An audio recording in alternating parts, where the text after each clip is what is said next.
할렐루야, 목사님 안녕하세요. 안녕하세요. 감사합니다. 오늘도 참 좋은 날입니다. 오늘 주일 예배 말씀이 녹화가 좀 잘 안 돼서 목사님께서 지금 이 말씀 포럼에서 조금 더 구체적으로 성경에 대한 말씀을 좀 부탁드려야 될 것 같습니다. 네. 사도행전 13장 1절에서 3절 말씀을 보면 안디옥 교회의 선지자들과 교사들이 있으니 곧 바나바와 니게르라 하는 시므온과 구레네 사람 누기오와 분봉왕 헤롯의 젖동생 마나엔과 및 사울이라. 주를 섬겨 금식할 때 성령이 이르되 내가 불러 시키는 일을 위하여 바나바와 바울을 따로 세우라 하시니 이에 금식하며 기도하고 두 사람에게 안수하여 보내니라 하신 말씀입니다. 이 말씀은 대단히 참 의미가 깊고 우리에게 영적 비밀을 가르쳐주는 아주 깊고 오묘한 말씀이라 이렇게 생각이 됩니다. 특별히 사도행전 1장에서 12장까지는 사도 베드로를 중심으로 한 예루살렘 교회의 사역의 중요한 부분들을 기록하고 있습니다. 그런데 이제 13장부터서는 특별히 이방 선교의 사도로 부름을 받은 바울이 계속 활동하는 내용들이 기록되어 있는 것을 보게 됩니다. 이렇게 세계 선교의 새로운 출발지인 바로 안디옥 교회에서 부터 시작된 사도 바울의 활동, 복음 전선에서 복음을 전파하는 내용들은 아주 너무너무 깊고 놀랍다라고 하는 것을 생각하게 됩니다. 물론 안디옥 교회는 많은 주의 일꾼들이 있었습니다. 오늘 그 주의 일꾼들이 특별히 겸응되고 있는데 선지자와 교사들이라 이렇게 표현하면서 이름까지 여기 기록되어 있는 것을 볼 수 있게 됩니다.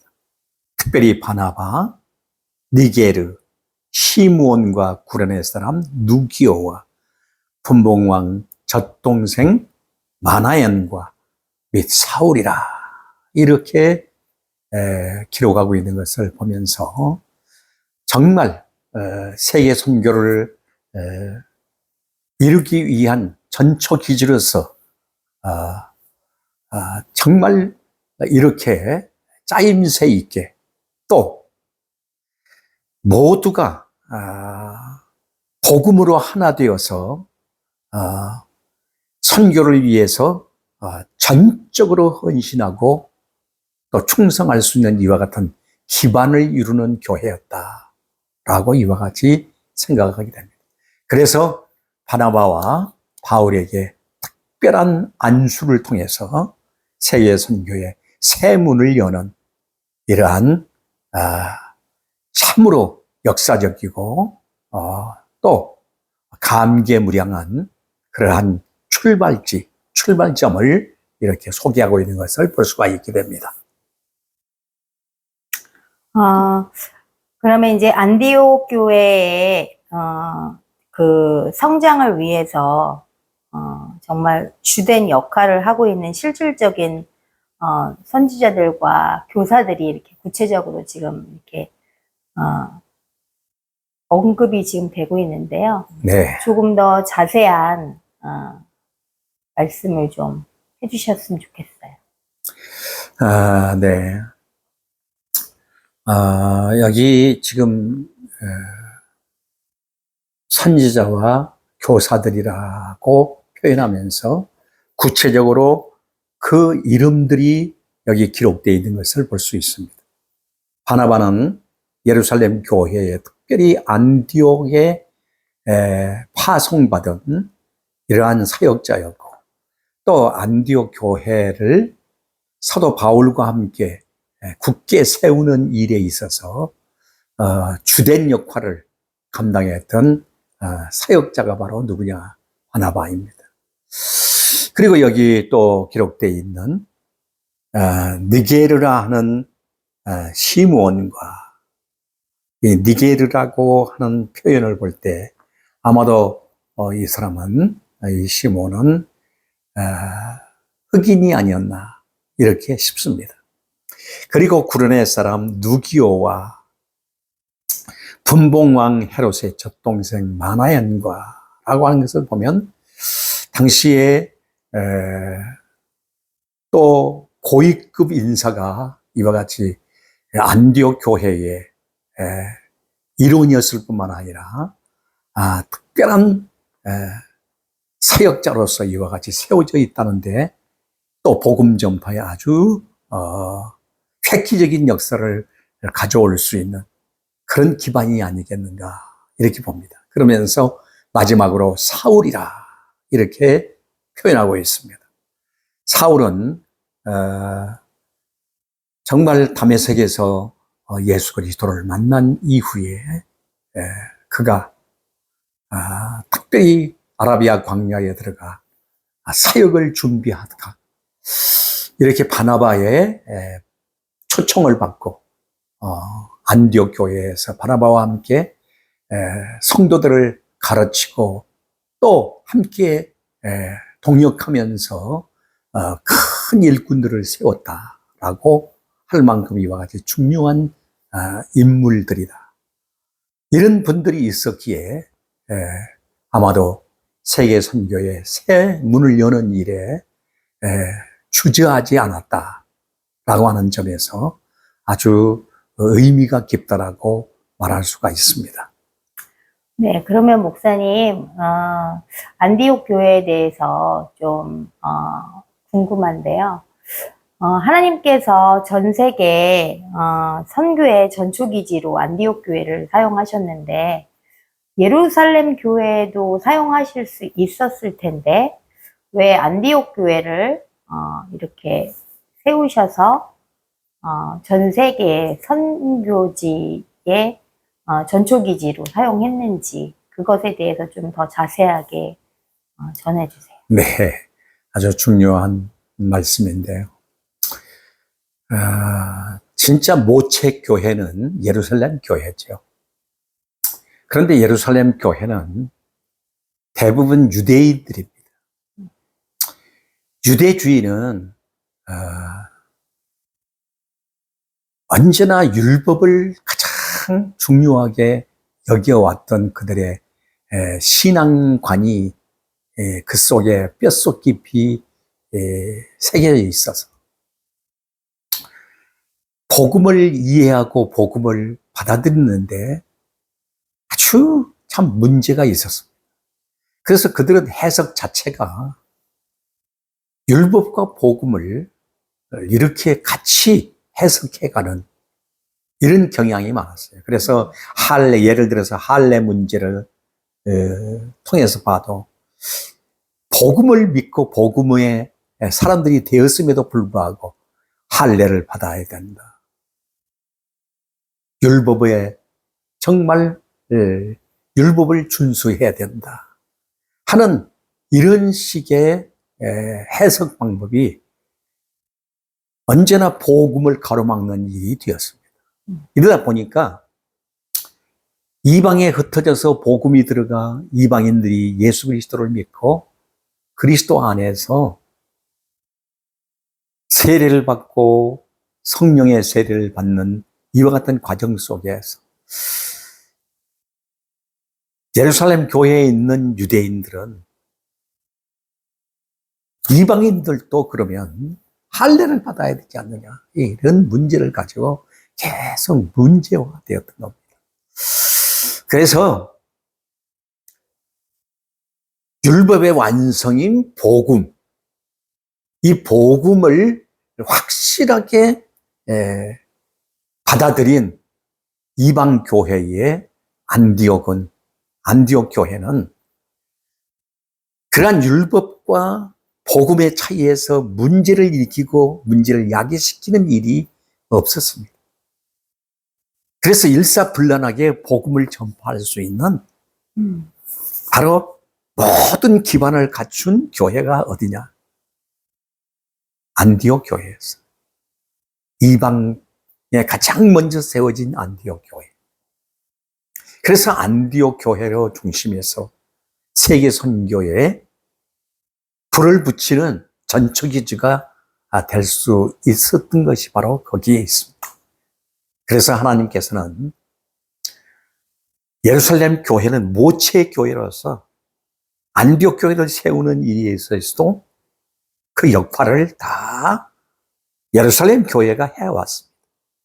하지만 예루살렘 교회 자체에서 세계 선교를 펼쳐나가는 힘의 역사는 끊임없이 율법이라는 이 갭, 이것이 곧 이방인들과의 부딪힘이 됐기 때문에 결국은 안디옥이라는 교회를 통해서 하나님은 세계 선교의 불실, 또 세계 선교의 발판을 마련해 놓으셨다라고 하는 것을 성경 전체를 들어서 볼 수가 있게 됩니다.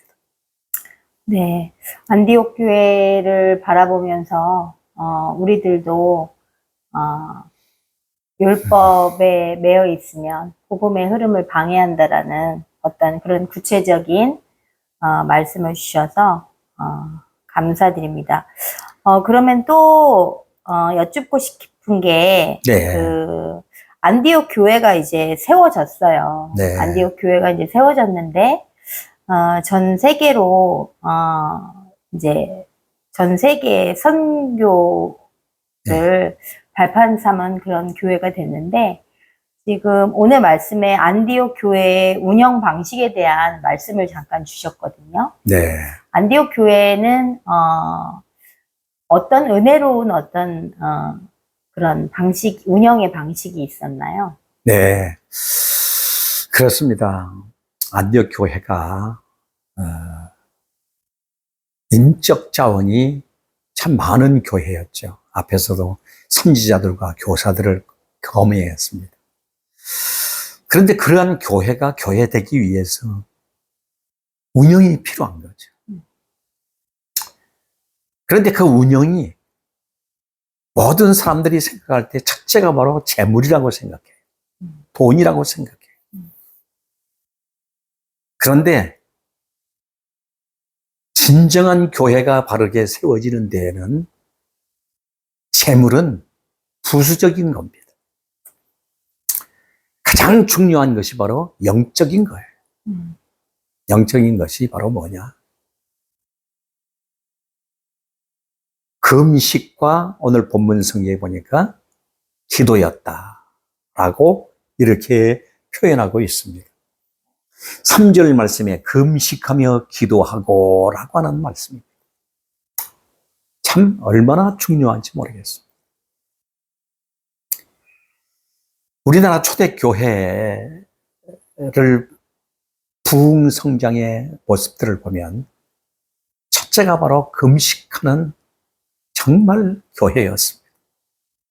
그리고 성도들이 금식을 목사님으로부터 평신도에 이르기까지 금식을 아주 삶의 신앙생활에 아주 발판으로 삼고 또 신앙생활에 가장 첫 번째 덕목을 삼고 이와 같이 금식을 해왔어요.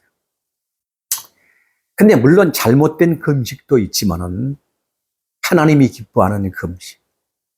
그 금식은 내가 먹지 않고 마시지 않고 이 모든 것들을 어려운 사람들을 내어주면서 금식을 했어요. 그러니까 한마디로 말해서 교회의 어려운 사람들을 돌아보면서 내가 먹어야 할 것을 먹지 않고 그들을 돌보면서 금식을 하며 그들에게 영적 삶을 바르게 가르쳤습니다. 이것이 바로 바른 금식이죠. 그리고 그 금식이 첫째는 나를 죽이는 금식이 돼야 돼요. 자기를 드러내고 자기를 과시하고 내가 이런 사람이라고 하는 것을 나타내기 위해서 금식하는 것은 금식이 아닙니다. 금식은 내가 철저하게 죽어지는 겁니다.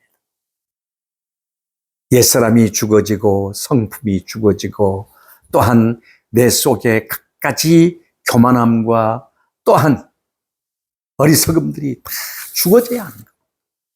그래서 바울도 말하기를 내가 매일 죽는다라는 표현을 합니다. 금식의 목적은 내가 죽어지고 영의 사람으로 하나님의 사람으로 거듭난 사람으로 바르게 세워지기를 강구하기 위해 금식. 그러다 보니까 내가 세워지니까 옆 사람이 세워지고 가족이 세워지고 형제가 세워지고 다 세워지는 거예요. 그러다 보니까 교회가 세워지는 거예요. 그리고 두 번째는 기도하는 덕목입니다. 기도. 기도는 하나님이 그리스도인에게 주신 최대의 선물이죠. 왜 기도합니까? 내 뜻을 하나님 뜻에 굴복시키기 위해서, 하나님의 말씀에 굴복하기 위해서 기도하는 겁니다. 이게 바로 기도예요. 그런데 대부분 기도를 보면은 사망임적인 기도, 또한 기복적인 기도, 이런 기도가 대부분입니다. 그런데 진정한 기도는, 영적 기도는 어떻게 하면 그리스도와 하나 되어 살아갈까? 말씀과 하나 되어 살아갈까? 말씀이 곧 나요, 내가 말씀이 되어 어떻게 삶을 펼쳐갈까? 이걸 위해 강구하는 것이죠. 이렇게 하다 보니까 내가 살고, 내 형제가 살고, 내 이웃이 살고, 가족이 살고, 교회가 사는 거예요. 안디옥 교회는 금식하는 교회예요. 기도하는 교회였습니다. 그래서 바나바와 바울을 따로 세워서 세계 선교의 새 출발에 저희들을 안수하여 내보냈다. 즉 선교 예배를 드려서 저들에게 아마도 선지자들에 의해, 교사들에 의해서 안수되어져 선교지로 파송이 되어지는 모습을 보게 됩니다. 이 일이 어떻게 가능할 수 있었느냐? 금식과 기도 속에서 이루어졌다는 것을 보면 참으로 하나님이 이루시고 하나님이 해나가시는 위대한 역사라고 봐지는 것이죠. 네. 지금 이제 안디옥 교회가 세워지고 또 안디옥 교회를 통해서 전 세계에 지금 선교가 흘러가는 그런 과정들을 이렇게 바라보면서 정말 교회는 금식과 기도 그것을 놓치면 안 되겠다라는 그러한 말씀을 주셨습니다. 근데 요즘에 목사님 예전에 비해 금식하는 교회도 많지 않고 또 네. 요즘에 살 빼려고 금식은 하지만 정말 기도하려고 금식하려고 하지는 않습니다. 네.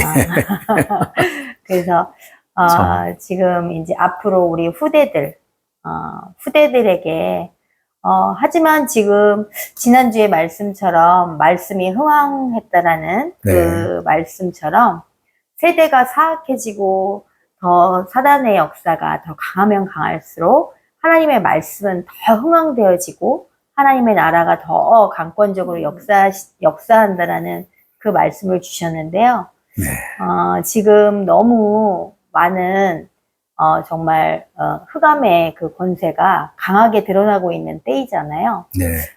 이럴 때 우리 후대들에게 좀 무엇을 좀 더 강조해 주시고 싶으신지 오늘 말씀에 이어서 좀 해주셨으면 좋겠습니다.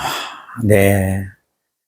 참 그래요. 말씀의 흥왕이라고 하는 이 말씀은 아무리 들어도 우리가 참 겸허히 받아야 드려야 할 말씀이다라고 생각이 됩니다. 세대가 악하고 험하고 사단의 역사가 아주 강력하게 드러나는 때에 이 말세지 말에 가장 중요한 것이 바로 뭐냐? 성경으로 돌아가는 것이다. 네. 너무 성경을 외면하고 살고 있지 않나 이렇게 생각이 됩니다. 과거에는 성경들을 참 많이 읽었어요. 그래서 성경이 너덜너덜해질 때까지 성경을 읽고 호롱불을 켜놓고 촛불을 켜놓고 성경을 읽을 정도로 참 그렇게 성경을 사랑하고 귀히 여겼어요. 그런데 점점 지금 성경을 너무 읽지 않습니다. 네. 어린아이들로부터 어른애들까지 식당에 가보면 전부 핸드폰만 붙들고 있지 가족 간의 대화도 없습니다. 함께 대화하려고 하는 그러한 모습도 없습니다. 이거 보니까 이러한 세속적인 문화가 들어오면서 손안에 세계가 있다고 하면서 전부 이기주의적이고 개인주의적인 그런 모습으로 흘러가는 방향들이 많습니다. 우리가 다 내려놓고 30분이라도 단지 10분이라도 매일 성경 읽는 삶으로 돌아갔으면 좋겠다. 특히 우리 학생들, 젊은이들, 청년들이 성경으로 돌아가서 성경 하나님의 말씀을 귀중히 여길 수 있는 그러한 인격이 좀 형성됐으면 좋겠다. 이 말씀 부흥이 일어났으면 좋겠다. 둘째는 조금 전에도 말씀했듯이 금식하면 좋겠다. 네, 지금 조금 전에 말씀했듯이 살 빼기 위해서는 금식들을 많이 하는데 영적인 내 속에 비만되어지는 악한 인본주의는 뿌리 뽑으려고 하질 않아요. 좀 그걸 위해서 금식들 했으면 좋겠다. 우리 젊은 세대가 이렇게 금식하며 자신을 죽이고 그리스도로 하나 되려고 하는 뜨거운 신앙이 불타오른다면 이 세대는 다시 일어나게 될 것이다 라는 확신이 생깁니다. 셋째는 기도하는 삶입니다. 우리가 매일 우리의 삶이 기도가 되어야 돼요. 오직 했으면 쉬지 말고 기도하라 그랬어요. 네, 기도는 호흡인 것입니다. 영적 호흡인 거예요. 기도줄 놓치지 말씀과 하나 되기 위하여 하나님의 뜻에 합한 자로 살기 위해서 기도에 무릎이 있다면 반드시 우리 후대들을 통해서 하나님은 또다시 한번 이 시대를 일으키게 되리라 믿습니다. 아멘. 네. 너무 감사합니다. 이 늦은 밤까지 말씀 전해주신 목사님 너무나 감사드리고요. 한 주도 정말 이 말씀 꼭 부여잡고 승리하시는 멋진 한 주가 되시기를 기도하겠습니다. 감사합니다. 감사합니다.